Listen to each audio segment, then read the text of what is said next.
Okay, looks like we're live and ready to go. Yep, so we're Okay, streaming. right. So, welcome to the next installment of this parallel live YouTube series that we're doing. This is the third installment, the first one having been myself and Paul talking about the new body of knowledge. In the previous one, John and Paul talked about the new life cycles in the body of knowledge 7th edition. And then this one is with Jan. And so Jan and I are going to talk about project roles and how the project roles have changed in the body of knowledge 7th edition.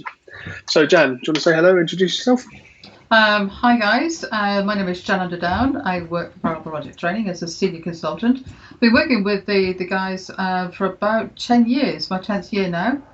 Doing lots of different things through delivery qualifications like the APM FQ and PMQ, and also I major on program management as well, besides other things. We also help organisations develop their project management capability, maturity in that field as well, and that's the stuff that really is quite interesting. Mm-hmm. Yeah, that's the stuff you enjoy doing. It's also Jan's birthday today. So Yay! Birthday, Jan. She's off Another one.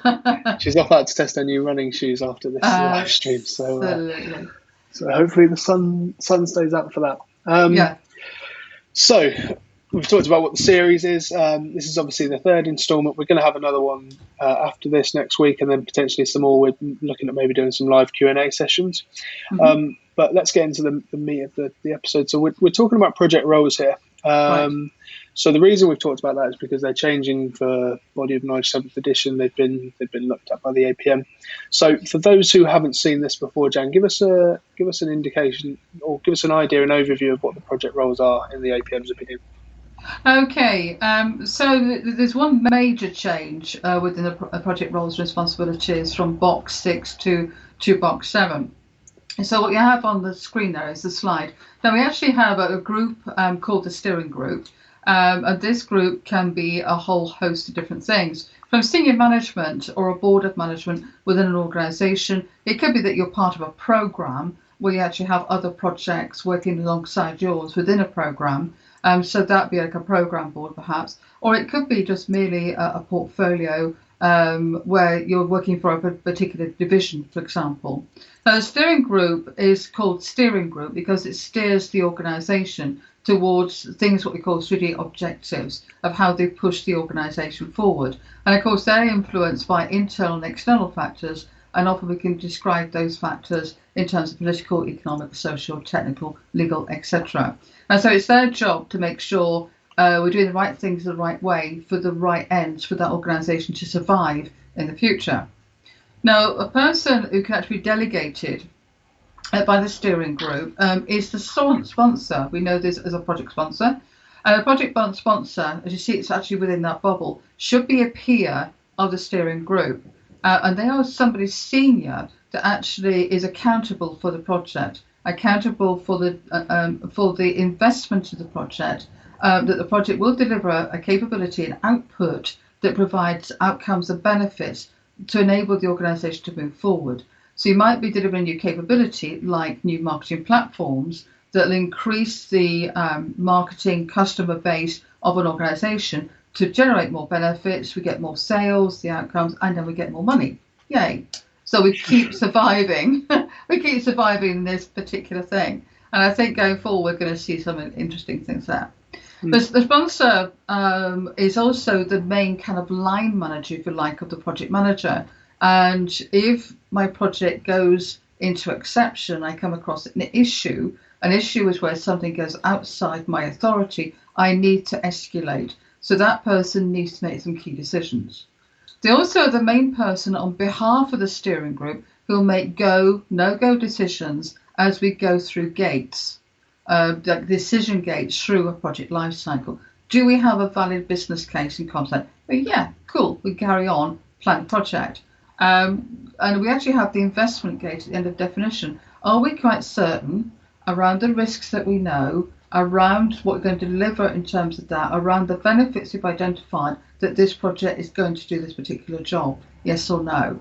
And that's a real key one there as we go through. So the sponsor will also sit on the committee that looks at change requests as well, won't they? Absolutely, in flight. They have a role throughout the project lifecycle Matt.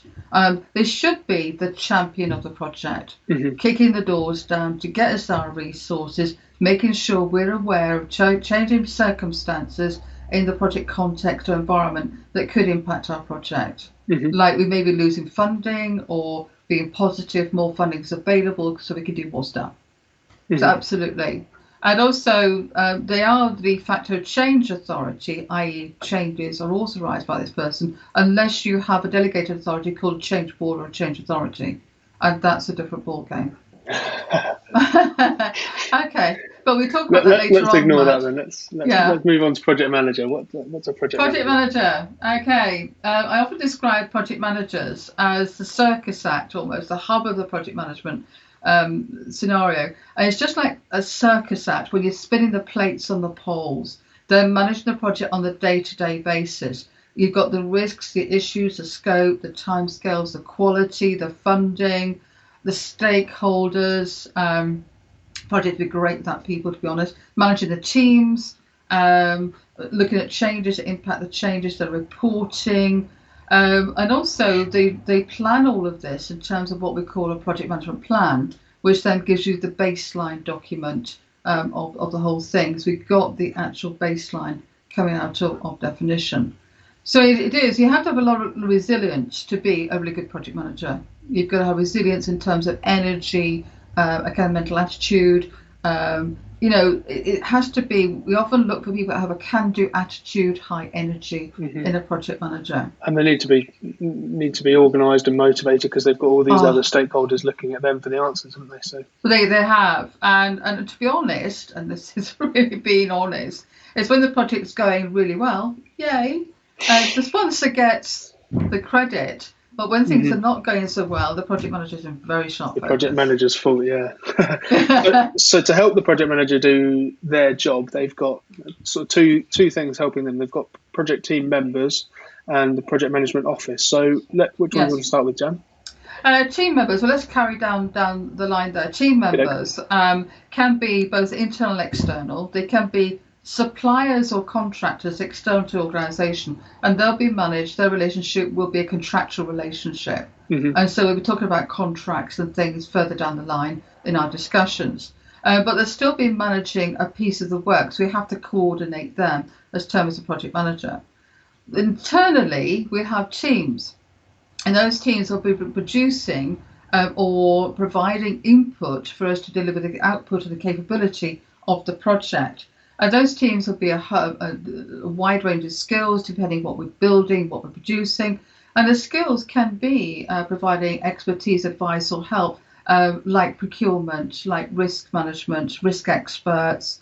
Often we actually maybe doing design authorities and stuff like that, people designing particular things. And they'll be handled in terms of what we call a work package, is where the work will be delegated to them. It's almost like a mini project management plan. They're going to say what they're going to deliver, when it's going to be delivered, how much, what the risks and issues we have around that, the actual level of quality we have to achieve, any quality standard. And of course, they're going to be following standards that we set down within the actual project management plan as well. So they're contributing to the delivery of the project. That's your work engine, is your teams. And they're coordinated by the project manager. By the project manager, absolutely right. So you need to have, and we talk about leadership later down the line and how we manage teams in leadership and teamwork. Very vital how that's done. Big part of project management. Yeah. Now the project manager office is fairly generic in this structure. It depends what it is, but where it is at the moment is they can actually have an embedded project support office where they're actually focused on one project. Good example would be a building site. On a building site, especially a major one like in London, you'd actually have porta cabins, and some of them like multi-storey porta cabins. That's your go-to place for the administration, the files, your experts, like your planning, your estimating experts, will be providing support, management support for that particular project. You could have a project management office which is supporting several projects, what we call a hub and spoke. They often do that in programs. You have one program office which supports different projects. So there's no defined model, if you like. It depends what the project requires in terms of support. Which is a theme that we come across quite a lot in the PFQ and PMQ, and life cycles and roles and organizational Yes, matrices, and that even though you see a nice defined picture in front of you in the one that we were just looking at with the roles, these might not necessarily be the roles that are in your no, organization. You might not have a embedded PMO or a hub and spoke PMO per se. You might have somewhere in between the middle. that's right. And often in some organisations we work with, they have PMAs, project management assistants, or associate project managers, and they're almost like project managers in the making that will actually do that support behind a project manager. They provide those services. Cool. So that's the main project team, I suppose. Yes. So then the next, I suppose, thing to talk about is end users. End users are people in the business as usual, in the operation area, that are going to receive the output and capability from the project. And this is where they will actually be using that output and capability to generate the outcomes and benefits we're looking for. And that sounds a lot of words, but basically, if you think about it, yes. If you think about it, like we're building a new hotel, for example, the project will provide the new hotel and the capability, but the end users need to specify the layout of the hotel. Like you've got kitchens, you need the chefs involved to lay out the kitchens and what's actually required, and the hotel receptionist and all that sort of thing. And then you actually deliver the capability, but they're going to actually use it to generate the benefits in terms of the occupancy rate, in terms of making sure we're getting people through the door, and actually that the hotel becomes profitable. So the actual outcomes and benefits is really down to that particular group. And so the steering group will say, right, we're building a new hotel in Brighton or somewhere. Project manager will deliver the hotels through the teams and the contractors, but the users need to specify exactly what the requirements are going to be to enable them to get. So the whole project is run by the sponsors and the project manager and the team members, with the end users in mind, with how they're going to use it once it's delivered, and how they're going to achieve a benefit from it. Yes, they need to actually be involved in requirement specification as well. They're actually vital. And also, they need to be available. I've actually had experience where users are just not available. Or they send the most inappropriate person to a meeting. We're trying to get actions, decisions off the user. You may actually have more than one user. You may have what we call user groups. Especially like a hotel, for example, you may have the chefs, you may have the reception area, the housekeeping area for the bedrooms, the restaurant. The head of the restaurant manager may want their particular requirements. So you've got lots of different requirements maybe coming in. And they all have conflicting interests, because the chefs might want a massive kitchen, whereas reception might want a bit more space for their reception. The bar wants a massive big bar, and there's not enough money, not enough space to go around. So that brings in quite a lot of stakeholder management as well, doesn't it? It does, and of course the de facto person who will decide will be the sponsor, the person where the money is coming from. Yeah, cool. So they're investing it. So that's the end user. So with this new sort of move that we talked about in the last episode, with the move to incorporate sort of iterative life cycles and more agile concepts, we've got this new role called a product owner. So I think you were telling me earlier on, product owners a term that's been around for quite a long time in agile life cycles, but it's something that we're just seeing now in the APM. Take us through, firstly, what a product owner is, why they've been in agile life cycles, and what they're going to do in the APM life cycles. Okay, well, the APM has actually evolved. We actually we now call our generic project lifecycle, in other terms we call it the waterfall, but we now call it the linear lifecycle. I've got to get that in my brain. The linear lifecycle. Okay, got it. Okay, we actually have iterative life cycles, and then we actually have the hybrid, which we talked about. People talked about earlier. Now, the product owner actually is the link between the users and the actual project management team. So in our example, the product owner could be the hotel manager, for example. This is a very twee example. I know that most product owners are within an IT environment. And what they're going to do is actually prioritize the actual requirements of what's important and maybe what's not so important. They actually become, I've got a definition here, that they serve as the voice of the client. And the client will be then for the users. But also they could be the client in terms of the wider scope of what their residents or their customers are going to be requiring from the hotel, depending what type of hotel it actually is. They'll be accountable for the created products. And also what's going to be involved in is the specification. So say, for example, if the product owner, the product being the hotel, is the hotel manager, they will be prioritising their requirements, like you said before, Matt, like the space that people actually are crying across to what's important. And of course, we have to think about prioritisation in terms of the time and the cost that's actually kind of required. And of course, they're going to be reprioritising as we go through the different iterations in an agile life cycle. So they're sort of involved in helping decide what's important and what's actually going to be achieved. And although all the end users and, like you say, the user groups might come out with all these different requirements that they want, yes, we need that product owner there to help us sort of streamline those requirements and get them in the right position. And also they actually have a very important role, is because within a linear life cycle, what we used to call the waterfall, we actually try to develop the product, the output of the project very early on in the project. We go through requirements and definition, and then we actually do the milestones as we go through development, and then we hand it over to the business. In an iterative life cycle, we're actually delivering capability at the end of each iteration, if you like, at the end of each phase of a normal life cycle. And that then goes into the business. They'll actually use that capability and they'll come back with changes, maybe the changes they find that kind of works or needs tweaking. And also perhaps the actual environment has kind of changed as well. And then we may have to reprioritize the other requirements, the scope, as we go into the next iteration. And so the product owner will be the key around that, is gathering that information up from the users and client operational side to say, right, okay, what we need now to build on the iteration is X, Y, and Z. Yeah. So the key role of the product owner is to find what the user wants and make sure that through the iterations of the project that's delivered by the project team. Yes, absolutely. Is that a fair summary? It is. They need a very good, close relationship with the project manager. I can see a negative situation. If they don't get on, we'd actually have huge problems. Yeah, they just get in the way. Yeah.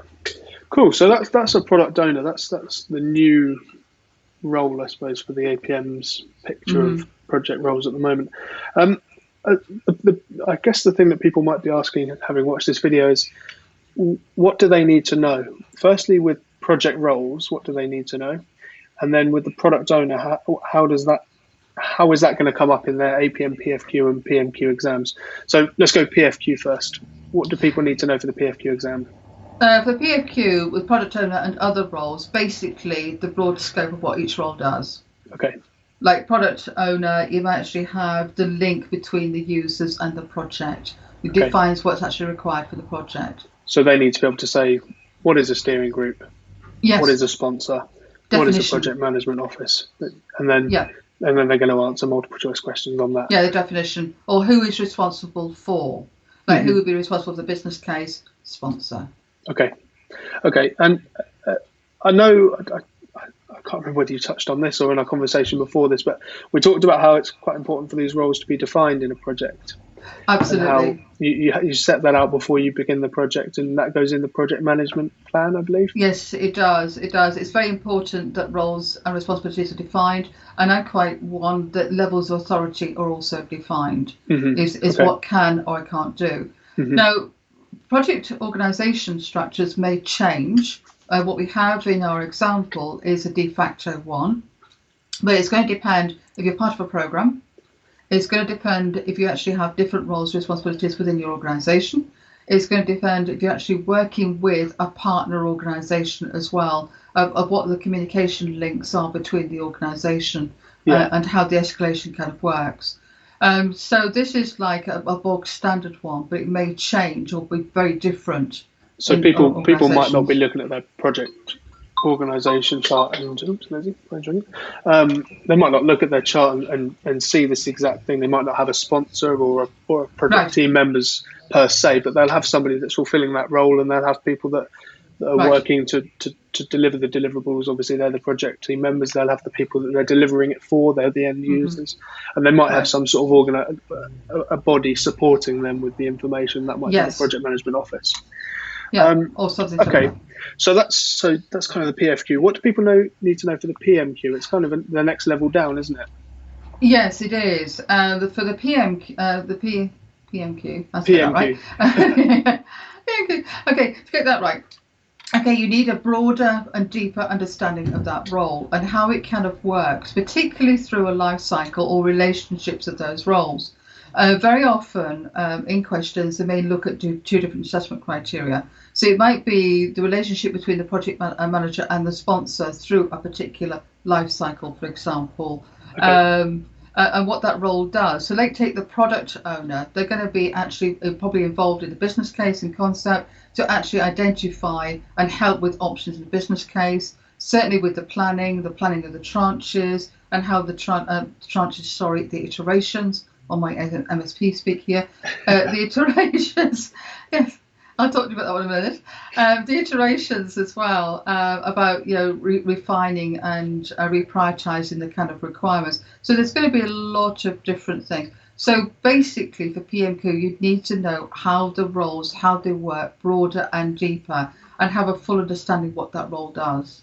You mentioned briefly how these roles fit in through the project lifecycle and how product owner might have a say from the business case right through till delivery. That's probably the case for most of these. A project manager, you might have a project manager that goes through feasibility with you.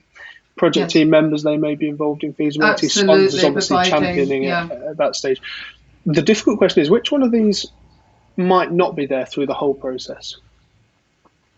Ooh, that's a good question. I'd say all of them are involved. Okay, so end users are definitely involved. Yeah, because you need the end users to actually develop the to actually give you some idea of what capability, what we're talking about here, and to the product owner coordinating all of that. So the project management office is helping you, maybe helping you put the business case together, doing the financials, enabling the financials, helping you do the planning, the planning tools, risk assessment, risk expert type people. To the sponsor, the link with the steering group, making sure we're scanning the horizons for any kind of changes could impact on the business case and on the project. Team members, as you said, Matt, to the experts. You may be talking to suppliers at this point. Yeah. In terms of the options, you talk about in business cases, high level cost, price, timescales, risks. I suppose the only bit when you're looking at the life cycle now with sort of benefits realization and outcome and whatnot, the project team members might not be involved in that last final stage. Once the project has been delivered, then it's down to the end users and perhaps the sponsor.